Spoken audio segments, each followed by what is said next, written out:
Bengaluru metro ಜಾಲದಲ್ಲಿ ಹೆಚ್ಚು ನಿರೀಕ್ಷೆಯನ್ನ ಹುಟ್ಟಿಸಿರುವಂತ ಬರೋಬ್ಬರಿ 18.82 ಕಿಲೋಮೀಟರ್ ಉದ್ದದ ಹಳದಿ ಮೆಟ್ರೋ ಮಾರ್ಗದ ರೈಲು ಸಂಚಾರ ವಾಣಿಜ್ಯ ಕಾರ್ಯಾಚರಣೆಗೆ ಅನುಮೋದನೆಯನ್ನ ಪಡೆಯುವ ಪ್ರಕ್ರಿಯೆ ಆರಂಭವಾಗಿದೆ.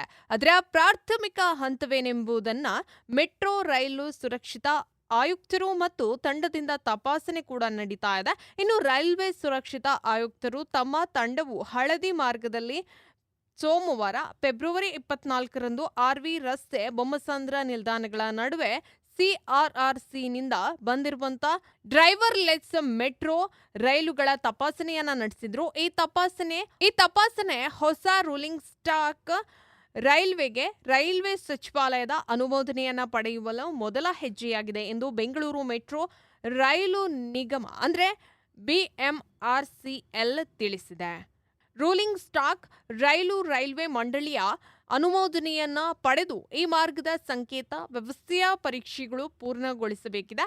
ಅದರ ನಂತರ ರೈಲ್ವೆ ಸುರಕ್ಷತಾ ಆಯುಕ್ತರು ಮತ್ತು ತಂಡವನ್ನ ರಿಚ್ 5ರ ಹಳದಿ ಮಾರ್ಗದ ಸಂಪೂರ್ಣ ತಪಾಸಣೆಗೆ ಮತ್ತೆ ಆಹ್ವಾನಿಸಲಾಗುತ್ತೆ.